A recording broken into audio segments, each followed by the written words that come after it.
Paano nyo i-handle yung bulto nung pasok ng project? Importante sa atin, from the start of project, you set the tone, you set the guide. Sige, I have set of skilled workers na talagang maaasahan mo. Sabi ng senior engineer namin, next time do better. May office charge. Doon yung tubo nyo eh. Hindi, Tsaka doon sa baba. Hindi, we charge ano talaga. Di ba?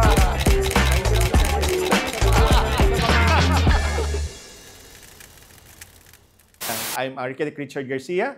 Aside from being an architect, I'm also a licensed landscape architect and a licensed environmental planner. I've been in the industry for 30 years doing this practice. I'm also being an advocacy of entrepreneur, no? An architect, same time doing some business as well. Parang sideline mo, no? Because we all know that being an architect, I know it's a profession, but kailangan natin ng fallback at a certain time of ng period natin, no? Meron tayong business na maasahan. So, I'm Engineer Chanel Yang, not related to Slater Yang. Sabi nga ni sir, he has 3 license. I have 2 license. Civil engineering license, tsaka driver's license.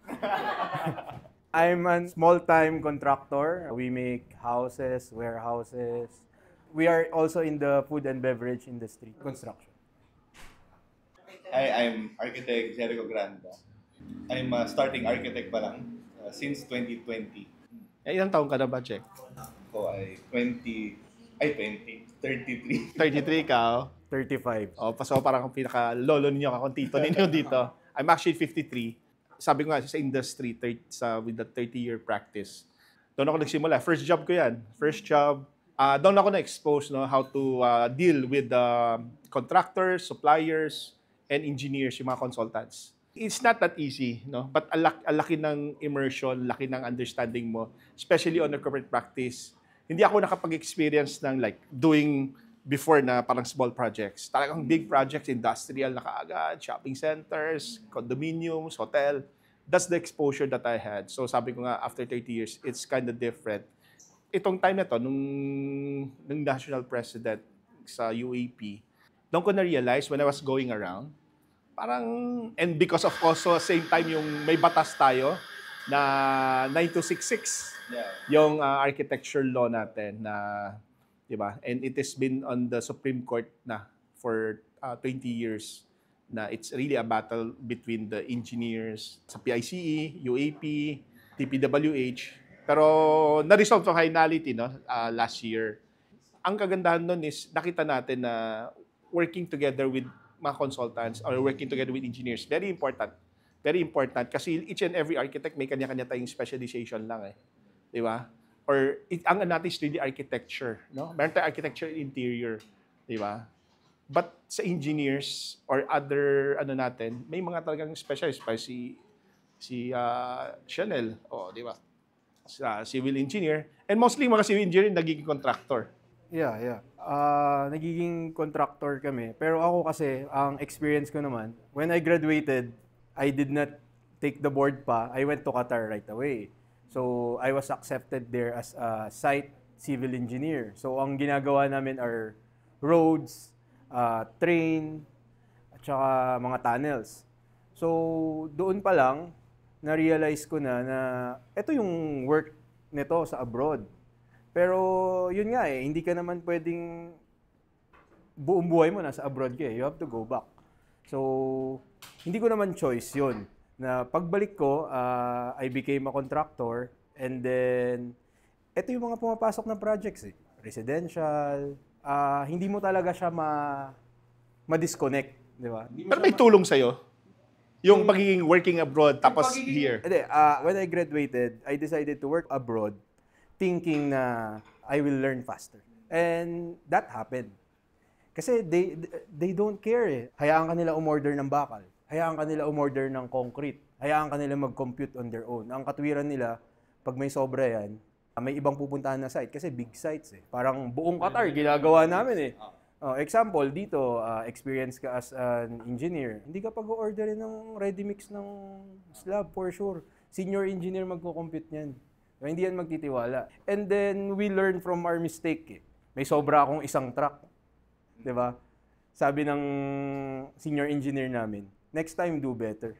Dito, sumobra ka isang truck, anong gawin sa'yo ng boss? Sante. Oh, di ba? Charge sa'yo. Oo, di ba? Biruin mo, may sobra kang isang truck, saan natin itatapon yan? Pero marami pa yon, ano pa, more on, natutunan ko abroad is importante yung drawing. Pero before ka nag yun abroad, ano yung parang experience mo dito? Na parang gusto ko mag-contractor. Hindi. Ano yan? Yes. Yung civil, medyo magandang kwento yan. Yung civil engineering, life ko. Nung high school kami, talaga ako, makalikot ako. Pero hindi engineering kinuha ko kasi tamad ako mag-aral eh. I went to CSB, nag-industrial design muna ako. So, yan, yung mga furniture design. And then, na-bore ako doon kasi ang dali eh. Sabi, gusto ko ng challenge. Nag-take ako ulit ng entrance exam sa DLSU, Civil Engineering, transferee, pumasa ako. From there, mahirap pero na-challenge ako eh. Tapos yun nga, kasi talagang nung bata pa lang ako, gusto ko na talaga maging businessman. Ang problem sa pagiging businessman, product mo? Yun yung pinakamahirap eh. What's your product? So ako, civil engineering, product ko, mind ko. Same na sa architect, no? Yung mind din ng our creativity. Yun yung, kaya ako napunta sa civil engineering na industry. Hindi ko alam, feeling ko sa school pa lang yan kasi pinag-aaway na eh. Pero ako talaga ano ba yung term doon? Wala talaga akong idea dyan eh, na pinag-aawayan yan eh. Basta ako nung nasa design firm na ako, yung owner is si Engineer Alden Balili, talagang talking siya with a lot of architects. And then design lang kami ng design. Compute kami, gano'ng kalaki poste, gano'ng kakapal slab. Gusto ni architect, ganito lang kaliit poste, paano siya magiging possible. Gusto walang poste, gusto jack built. Si jack built, nagpapadesign sa amin. Hindi, ganyan yung sinasabi nga, ganun talaga eh. Parang hindi naman yung sabi nating conflict between the PIC and UAP, Association ng mga Engineers, Civil Engineers, and Association ng Architects. Hindi naman totality nag-aaway, hindi sila nag-aaway eh. In corporate practice, ako actually, very good yung relationship. Kasi alam natin kung ano yung delineation of our role as an architect. Siguro ikaw, sabi mo, nag-practice ka nga, di ba? Ng corporate practice din. Lahat tayo, usually may consultant tayo na kinukuha eh. Di ba? Although yung mga architects nga, mayroon tayong concept of structural conceptualization. Pero that only limits to how extensive, anong gusto natin span more or less, kaya ba ni engineering compute, ano yung height na estimate natin for the sizes ng beams as well, yung depth niya, column sizes, so up to that size. Diba, suggestion lang natin. Yeah. Pwede bang dito lang nakalagay? Yeah. Pero ang magko-compute pa rin, definitely, si Engineer. Sabi ng engineer, ay hindi uubra yan, architect. Pero that's not stopping us to have our creativity. As being creative, yung eye natin for beauty, yun yung gusto nating ma-differentiate siya with other professionals. Yun yung sabi nga binabayad sa atin. Eh. Minsan parang, so when you talk to a client, sabi niya, architect, drawing lang naman yan eh. Ba't ganyan ka mag-charge, di ba? Doon madalas na delineate yung mga aspiring architects as well, na parang na-intimidate ka agad sa mga kliyente na they have to put down their costs and everything. Kaya nga sabi ko, when I became the national president, let's help each other. Sabi ko, ibalik yung relevance ng pagiging architect, yung respeto ng arkitekto. Di ba? Yung branding din yan eh. Bakit may architect nakakapag-charge ng malataas? May architect, ang galing-galing. Pero hindi makapag-charge, tas sobrang parang halos ang baba ng fee nila. Sabi ko kasi sumisira nung profession nila eh. Even not the industry itself, even their practice itself, bakit yun na makukuha mong gauge ng ito, maraming project, 10. Pero yung 10 niya, katumbas sa isang architect na kahit isa, 2 architect, enough na for them. Bugbog ka, the quality ng work mo, workmanship mo, yung freedom mo ba? Kasi we need time eh. Di ba? So doon tayo nagkakaroon, sabi ko nga ikaw, especially parang half-half tayo ng age experience. So malaking bagay talaga na we have to understand din yung sa client side. Hindi naman sa nagkukunwari Dati rin kasi, kumbaga, hindi mo mapipigilan sir parang lalapit si client. 100,000 lang naman ipapagawa niya eh. Do we get an architect pa and an engineer? Sa akin siya unang lumapit. Siyempre, when we are starting, mahirap buhay, wala ka talagang magawa. I think it all boils down din sa ganyan eh. Pero, you need to ano talaga, you need to respect the professionals. Once na yaan talaga lumaki, 'di ba? You need to consult kay architect, you need to consult kay mechanical engineer, kay civil engineer. Yung sinasabi ko minsan no, may kliyente, i-underestimate mo, ang litang project niya, kukunin ko ba to o hindi. Same effort eh. Same effort yan. No? Sabihin, mapa-restaurant yan, ma-fit out yan, condo ba yan na unit, or bahay yan, or isang mall. Halos same effort ang binibigay ng mga professional. No? Yung time, yung consume na time na iniisip mo paano mo i-design siya, yung pag-inspect mo. The only difference siguro yung timeline na ng pag-turnover eh. Kaya very important na to teach as well, educate our client. Ano expectations nila when they hire a contractor, when they hire an architect, when they hire the engineers, no, for their projects. Na hindi lang yan parang may tag price lang eh, kunin mo na off the shelves. No, each and every architect, each and every profession has their the way they deliver, may makanya-kanya silang style. And once you have a contract, importante yun na alam mo ano expectation sila. Kailan masasubmit, mga submittals mo, yung terms of payments mo, deliverables mo, ano yung mga exclusions mo, like the contractor, and ano yung scope of work mo, very important. So, that will make a difference. Kaya ako, importante sa atin, from the start of project, you set the tone, you set the guide and everything. But be careful with the client. Sometimes the client is intimidated. Nakaka-intimidate. Siyempre, marami yan eh. Marami dyan sa industry na typically sa Pilipino yan. Mga nagpapatayo siya tindahan. Marami siyang pera kasi, kunyari, nagbebenta siya bigas. Gusto niya magandang bigasan na store. Diba? Pero pag humarap yung engineer dyan, architect sa harap niya, highfalutin words na. Intimidated na talaga yan. Ay, kuha na lang ako ng foreman. Ang hirap nyo pala kausap. Diba? Oo. Though malaki yung project niya, kunyari, papatayo siya ng 2-story na commercial, na may pag-iimbakan siya ng bigas, diba? Pero humarap sa kanya, panels of architect na magagaling, na mga engineer. Ganito yan, kailangan yung slab niyan, kukomputin natin yan kasi mabigat ilalagay mo eh. Yan siya sabi ko siya na sometimes you have to be careful. Dapat alamin mo muna sino yung kliyente mo. Kliyente mo, pag ni-refer lang sa'yo yun, tanongin mo ano yung mga personality of their, kasi minsan yung mga, very sensitive sila. Sometimes, their clients na feeling nila dapat silang magaling. Their clients na open sila to really understand. Ang problema lang, yung client na gusto matuto, by end of the project, napakagaling na. Talagang tipong sa galing niya, kaya niya, pero minsan, hindi na niya na-equate yung hindi siya lisensyado for that one. Minsan kasi kalangan lang because of the growing of social media natin. Diba? Adjust sa Instagram. Diba? Ang dami nagtuturo. Adjust si Pinterest. Everything kala ng picture lang, pwede na itayo eh. Ikaw, siguro naka-experience ka siya nun. Ano talaga, sobrang maraming ganyang clients. Pero, at the end of the day, marirealize nila eh. Example, one client of mine, nagpatayo siya bahay. So, nasa isang selling industry siya. So, malakas siya kumita. So, patayo siya bahay, kuha siya ng architect, kuha siya ng contractor, supply niya materials. Diba? Siya nag-supply materials. So, kinuha namin yung contract. Actually, for a contractor, mahirap yun eh. So, siya lahat kasi gusto niya makamura. At the end of the day, na-realize niya, nakakalbo na siya. Nakakalbo na siya sa stress. So, doon niya na-realize na ang hirap nung trabaho.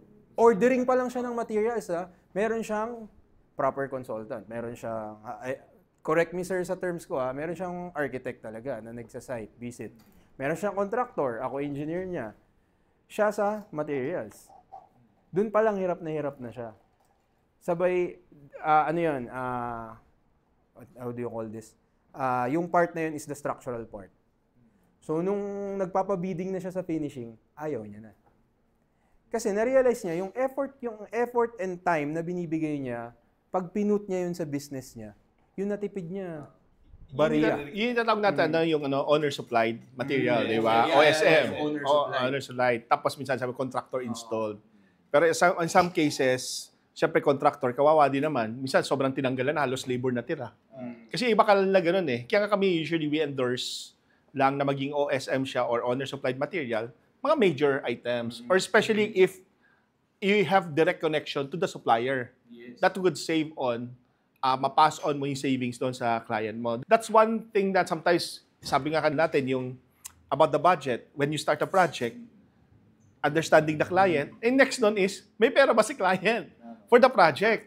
Mamaya papatayo siya, iniisip niya ganyan, okay na bayad siya. Kasi ako, I had several clients, they're willing to pay me. Pero when I ask them, ito yung lalabas na budget mo for them to construct, teka muna, architect, parang hindi yan yung na-forecast ko na, di ba? Parang ako, sabi ko, make sure na meron kang kasi ayoko rin naman nag-drawing lang ako lang, bayad ba ako? Okay. Matutuloy yung project, that's a question. Yun yung ayoko din. Gusto ko, matutuloy yung project. Kasi it's our pride eh. It's our trophy actually as an architect eh. So bottom line, doon nagkakaroon lang ng usap ang architect, contractor, engineer with the client. And dapat yun part ng education. Diba? Now, sabi ng client ko, ito budget ko. Kung tingin mo naman kasi meron tayong usually, meron tayong per square meter basis na pinagbabasehan. Diba? So materials ka nang babawi, diba? Basta ako, normally, hindi ko tinitipid. Structural, definitely. Number one. Second is electrical and plumbing. Dahil mahirap balikan yung tatlong items na yan. Hindi yan parang finishing lang tayo. Palitan lang natin finishing. Bakbakin mo ganyan, kapitan mo, di ba? Yun. Actually, Architect Richard, yung nasabi mo kanina, yung you give the client the cost, may follow-up question ako dyan. Is it required sa design nyo? Kasi ang daming dumadating sa amin na mga bid documents na walang idea yung owner sa price. Oo. Parang once na kinote na, di ba, I'm one of the bidders, 1 million, yung isa, 1.2, 1.1. Walang idea si client na ganun kamahal. Oo.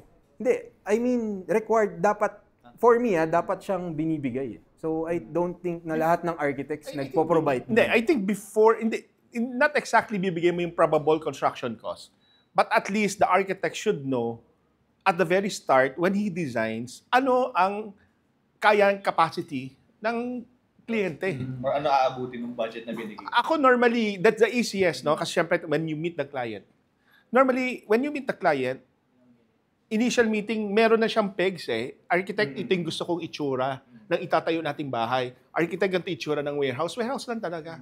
More or less, alam mo yung peg na more or less, ito yung capacity. If during the time, I had the idea already how much would be the cost per square, magpa-float ako ng medyo mas mataas.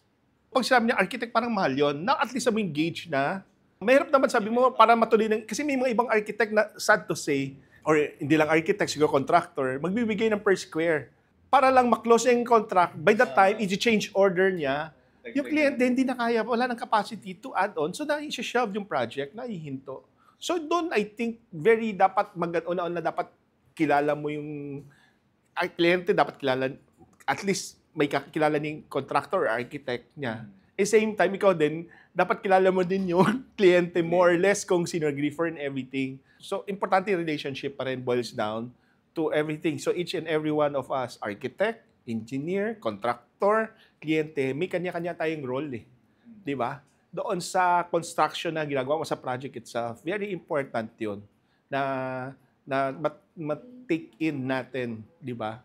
In objective natin, end of the day, our objective actually is to satisfy the client. Sa akin kasi may mga dumadating talagang plans from certain hindi, not us, talagang para kasing minsan may nagpapabid gusto within the para siyang government bidding, di ba? Parang may quantity na. And then ipa-pricing mo na lang, then you check lang kung tama. That's what we avoid. Kasi normally yon, tatawag doon, meron silang quantity surveyor ng ginawa. Built-in na kaagad yung mga quantities nila. May QS. Pero yung architecture. Oo, pero bihira actually yung may ganung scope. The scope of the architect based on my experience, no, during the bidding is normally we preside the meeting. Explain mo yung project kasi architect lead ka, ikaw yung lead professional ka. explain mo yung project. Kasi sa lahat ng galing eh. Ano yung plano, ano yung itsura, materials and everything. Ngayon, si contractor mag-bid. Once they submit the bid, kunyari, meron ka project manager na hinandle separately, they'll do the evaluation. So, ilagyan na yung chart yan. Chart side by side yan, apple to apple. Once you see, automatic eh. 100 square meter to 200 square meter, 300 square meter. Magkalang variants, i-cloud na namin yon, flag na namin. You send a bid query. Can you double check this one? If you fish mo din. Pero on our part, alam namin more or less, dapat to siguro nasa 100 lang. Even sa mismong architect, di ba, pwede mo siyang i-consult parang nasa yun yung mga bidding nila. Architect, tama ba to? Parang ang dami nung tiles niya, ang dami nung niya. Pwede mong consult sa architect. Kaya ako normally, I don't want putting quantities eh. Normally, we put lang specifications, brand names, up to that point. Tapos, if fill out ni contractor, then yun nga, evaluate naman yung makita mo apple to apple eh. Minsan ni client, sabi niya, mura to ah. Inari lang 10 million. Itong kalaban niya, 15 million. Isa, 18 million. So, makikita mo sa quantity pala. Pero minsan, pag bulag-bulag yung hindi, okay yan. In-award nila dito sa 10 million. Kalagitan ng project. Wala na. Diba? Ano mangyayari? Ano gagawin mo? Mag-change orders yan, wala akong gagawa. Sabi niya ito kasi, doon lalabas yung quantity niya, kasi 100 square meter lang inuna ko eh. Kaya nga dapat pati end of the day yung clause ninyo or yung contract na ibibigay, dapat clear yun sa contractor. So, only few contractor naman and madalas doon, actually, doon natatalo contractor. Diba? Or minsan si contractor, masyadong naging confident sa kanyang estimator. Doon kayo naglo-lose money, di ba? Hindi, walang dapat talaga yan. Like sa amin, 3 dinadaanan eh. Actually, kay junior, and then kay senior, tapos ako yung end. Bakit ikaw end? Hindi, ako yung end. Kasi may mga ako yung nagdadagdag sa site scenarios, kumbaga. May mga unforeseen siguro. Oo, sila alam, yung mga junior engineers naman, sige, quantify natin to, ito price, lagay natin, 250 yung labor. Paano kung nasa 10th floor yung ita-tiles natin? Doon tayo maglalagay ng variations na. So, hindi naman true experiences na lang yan makikita eh. Walang hagdanan mo iaakyat yung semento, di ba? May cost yan. Lahat. Pero sa balita ko, pag contractor ka, mas malaki ang kita mo eh. Over being designer. Totoo ba? Madalas. I mean, if you do it right. Ako kasi gumawa kami ng ibang way ko ng bill of materials. Parang kami, yun sa preliminaries namin. May office charge. Doon yung tubo nyo eh. Hindi, we charge talaga. 'Di ba? Building permit, mobilization, demobilization, temporary facilities. Then I charge normally yung ibang contractor share ko na. Normally yung ibang contractor, nililiitan nila yung supervision nila. Kami, we charge talaga. A generous amount. Example, kunyari may salary is 20, may engineer's salary is 20. Tinatry ko i-cover lahat dun sa supervision. Then the price of the materials are industry prices. The price of the hollow blocks, yan yung presyo sa hardware. Ganyan. And then the labor cost, para at the end of the day, magbago, ipakancel ni architect yung certain item, hindi na babawasan yung supervision ko. Medyo hindi siya industry practice. Kasi ang industry practice is, you put everything, you put how much sa dulo. Di ba may nilalagay na profit sa dulo? Yun yung Contractor profit. Yung contractor's profit. Ako nilalagay ko 0. Yes. Bukasan tayo ng laptop, lahat nakalagay 0. Kung kasi kwento sa industry, ang contractor may hina na daw pumapalo sa 20%. Ang kita nila dyan eh. Di ba? As to compare with architect, di ba? Architect, magkano ang as per, lang namin? 10%. Malaki na yun. Mahirap kasi sa mga I think sa mga nanonood, pag percentage feeling ko mahirap. Let's put value into it. Sige. How much? Example. Hindi. Ako, actually, yung value na sinasabi natin, you could charge more naman if you think you are eligible to receive that amount. Kasi yun yung industry natin eh. Di ba? Sabi ko, boils down to branding. Yung pag-usapan natin yung branding, di ba? Sabi nga kanina, parang may mga architects or may mga ibang designer, they could only charge, like example, for this coffee. Di ba? How much is this coffee? This coffee could be charged, kunwari, sa sarap niya, 180, 200. Bakit may nakikita akong coffee dyan, 39 pesos? Masarap din naman May nakikita ko 89 pesos. Di ba? Bakit, halos same taste sila, pero bakit si ako siya nakakapag-charge ng 200 sa isang coffee? Di ba? It's because of the brand. Maybe because of, number one, yung service, maganda. Di ba? Parang architect, nakapag ano ka na magandang service, di ba? Yung space, yung time na ibinigay mo na, in effort, everything. So doon naman na ano siya, na makikita na worth it naman, sabi ng kliyente. Hindi sumakit ang ulo ko. Di ba? Yung iba, parang ginaganta mo kayo, Chanel, yung nakatipid nga sila, pero nakalbo siya. Di ba? Ganon din yung right now. I have one client right now na... Kami ganun. Parang ano na kami. Para kaming lumalabas na contractor, na project management din. Yun nga kasi, That's a perfect combination. Oo, parang, sige, I have set of skilled workers na talagang maaasahan mo. And then, kami is office. We civil engineer, may electrical engineer, may junior architect sa office, na yun yung binabayaran mo ng supervision. Yun yung concept ko actually ng paggawa ng bill of quantities namin. So, Pero nangyari na ba sa'yo na nalugi ka? nangyayari na walang natitira sa dulo. Pero, at the end of the day, nakasweldo yung office. Example, one warehouse. Ayan na, hindi na example. May tinayo akong warehouse na turnover na namin siya. It's a 7 million warehouse. Meron pa akong retention na 10%. Yun din yung, tama, yung pinredict ng office namin is 10% yung kikitain namin lagi. So, yung... So, totoo yun. Hindi, yung super... Yun yung tubo ninyo, tubo. Yun yung kita, profit yun yung kita. ninyo, in general, yun yung retention, more or less. Yes, Kaya na pero kami, sa supervision, sumweldo na kami. 'Di ba? May supervision namin doon, example, 50,000 for 12 months. So, nasweldohan kami. Hindi kinuha sa kontrata, hindi kinuha sa sa tubo ng materials. Kami kasi, we act as a hardware naman. Para yun yung concept ko ng ng pag-construct eh. May mga truck ako na pumupunta sa planta. So, imbis na bibili natin sa hardware, kunin natin. Tayo yung nagiging hardware tubo. So, si project, napapamura talaga namin. Hindi namin siya napamura So, dahil may tinipid hardware ka na. rin? Wala akong hardware. Wala Alam ko akong may hardware ka eh. I think that's the good part, no? If yung sabi ka diyan, talking about having other businesses eh, meron kang... Oo, para ako para ako naging one name pero yung services Stop ka na ata. hindi naman. Pero tapos we don't practice subcontracting. Kami talaga lahat. Sasuratan. So, example, si client papatayo siya ng house, yung bakal 100 pesos sa hardware, 100 pesos din namin nilalagay sa contract kasi nabibili namin siya sa planta ng 95 pesos, di ba? Pero ikaw magpapadala ng truck, ikaw magpapadala. The way around, no? Parang sa architects naman, if you do, ang hirap kasi ng operate, yung sa amin kami, yung dating company namin, 200 plus architects kami, di ba? So parang ang hirap mo i-sustain. Imagine mo yung monthly manpower mo or yung, di ba, yung babayaan mo na, yung salary and everything, expenses mo, operations mo, as to compare with a startup, small practice. Kasi ang dami. May startup, small practice, medium, large scale, no? Minsan, right now, nakikita ko, ang uso-uso right now is yung collaborative, you just collab eh. You just have that key personnel, tapos sinasubcon mo, but yung subcon is under you talaga na, ipong you supervise them, and dapat reputable. Sometimes you do that subcon, especially alam mo nakatrabaho mo na siya. Okay yung workmanship. Tsaka dapat standards niya pareho.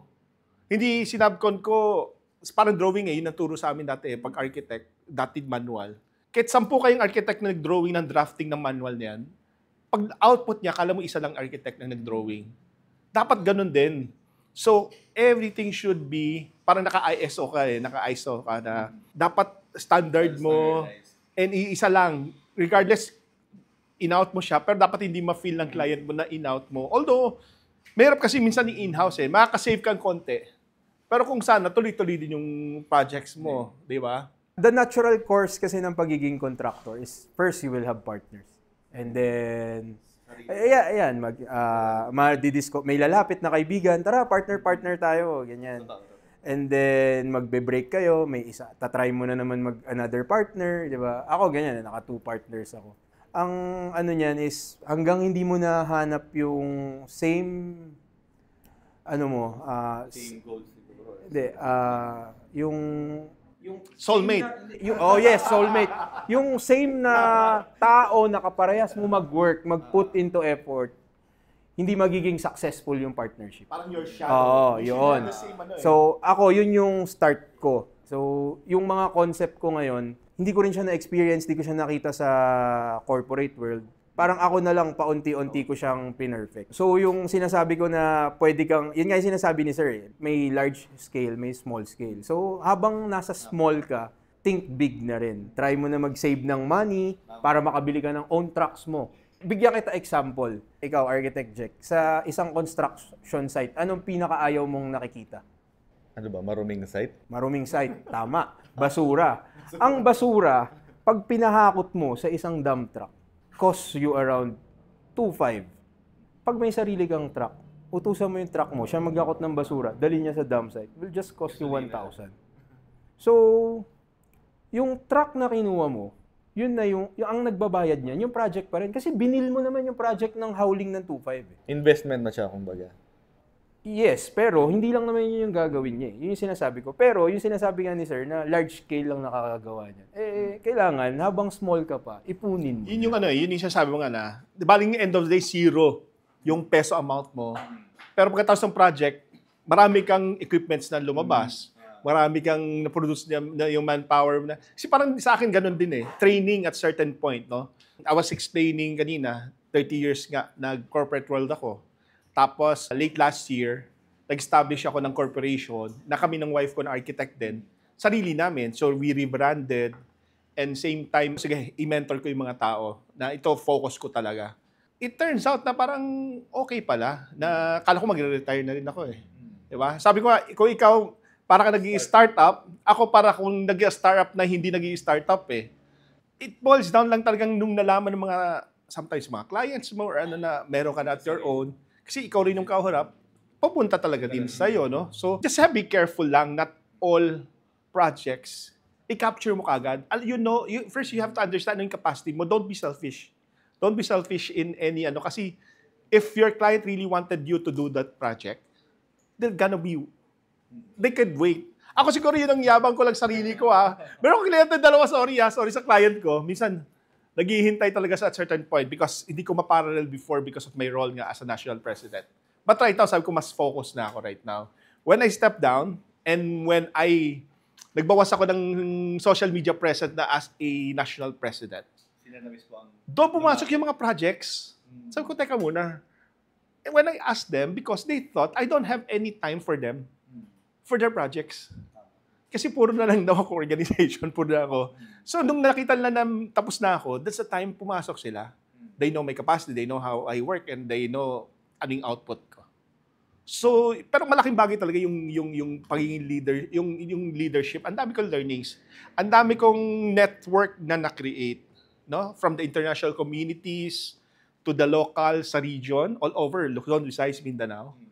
Minsan may mga friends ako na, kailangan ko ng patulong naman ako dito, may project ako sa ganito, baka may kakilala kang architect na pwedeng mag-take over ng project para hindi ako pa rin yan.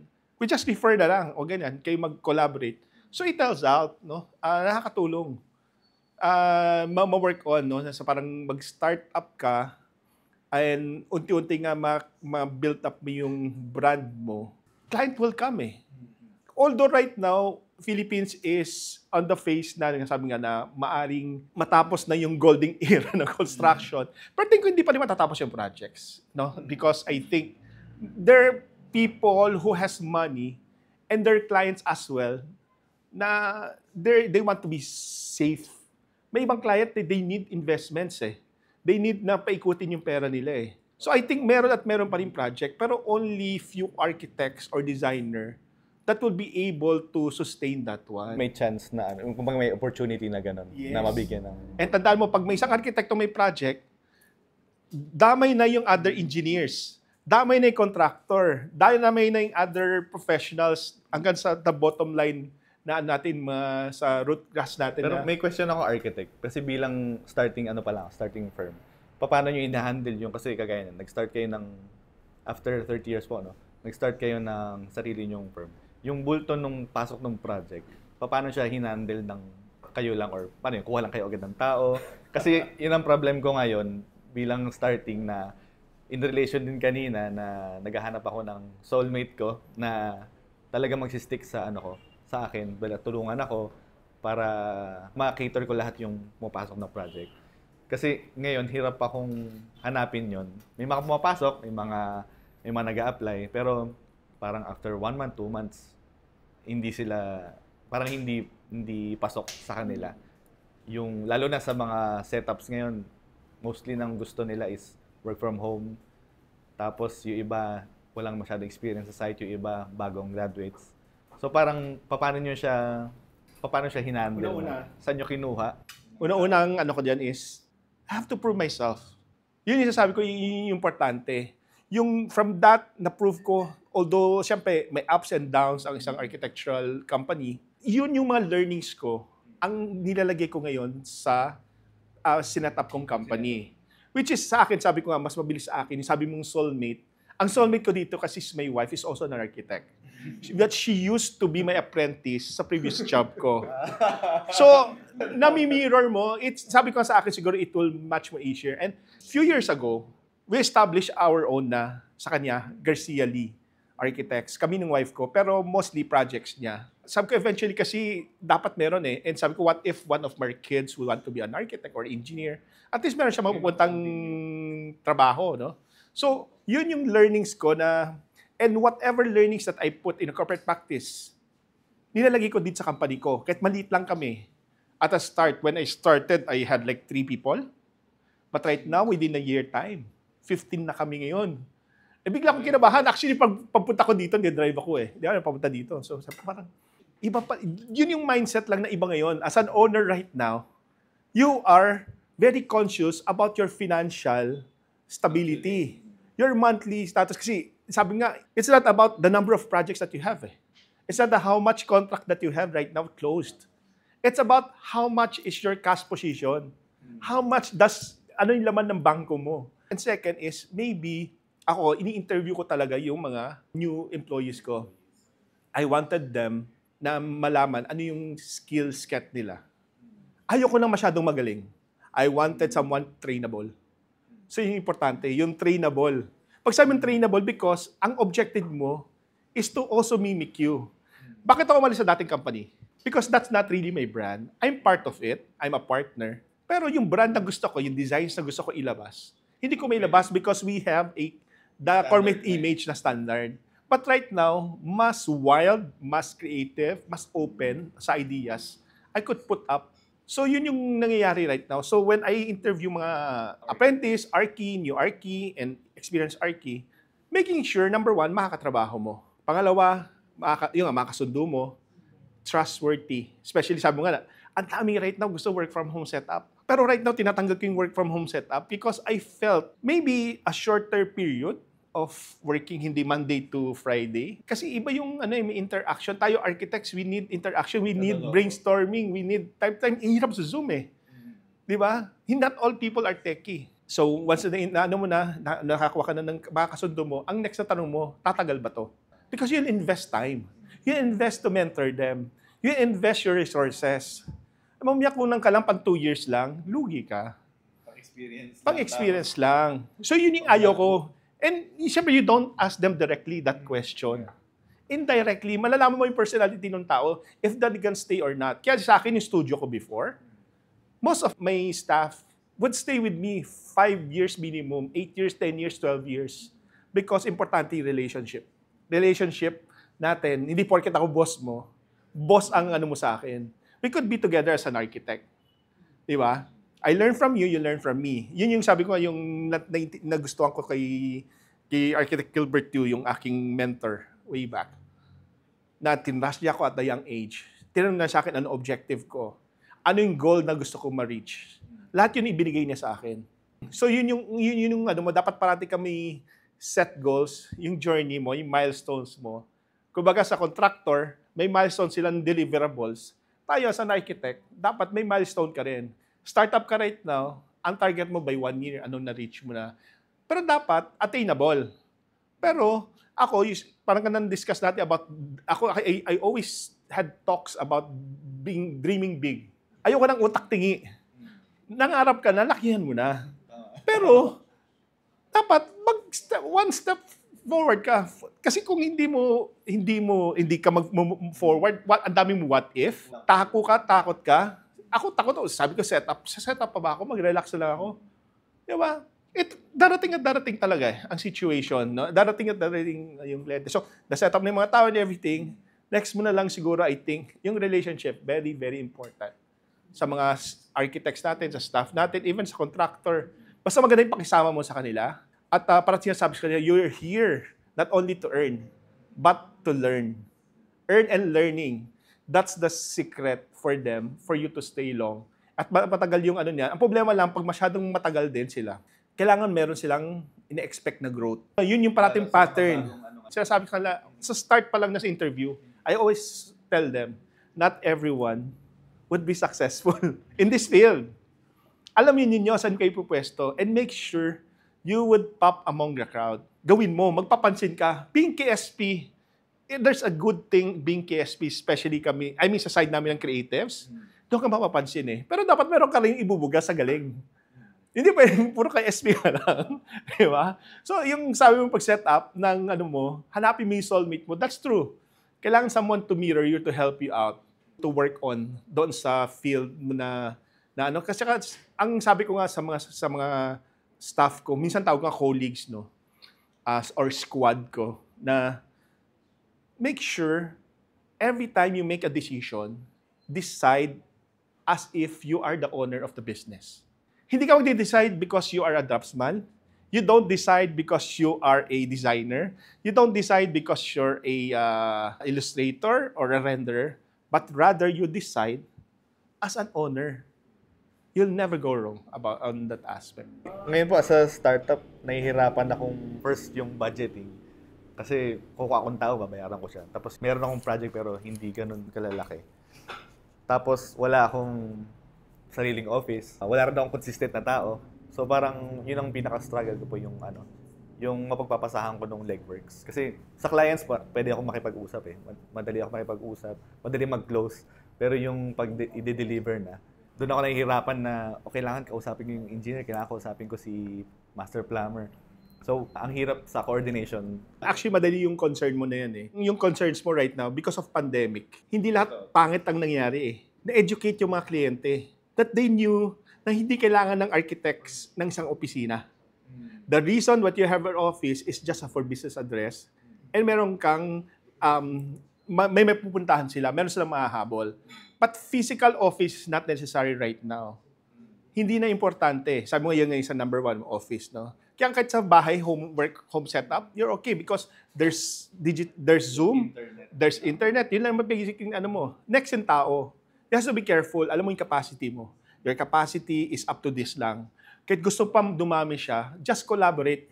Yun yung sabi ko nga hanapin mo mga dating nakatrabaho mo and sila baka pwedeng mag-work for you per project basis. At least, medyo fix, hindi yung monthly na hinahabol mo siya. So, yun yung mo. Next na, yung isang concern mo is about, sabi mo niya? Mo na. Yung sa budgeting. Budgeting, di ba? Budgeting dapat, ako yung turo sa akin before I stepped in, at least 1 year, may pang-operation ka for 1 year before you start on the office. Project mo how many people, how much yung rental mo, how much yung ganyan mo. Kahit yun na rin naka-work from home ka lang, or bahay lang, lagyan mo ng cost yung rental mo nung yun. Actually, ngayon po sa condo ko, kaya rin wala akong office. So, tinitreat ko yung condo as office rent. Parang gano'n. Ayun nga. So, siya? May ako dyan. Kasama sa gastos. Hindi ko sure kung tama yung sasabihin ko. Sabi niya, dumadating, marami naman daw projects. Wala siyang mapagpasahan nung legwork niya. So, ang secret dyan, delayed gratification. Tsaka ka na mag-enjoy.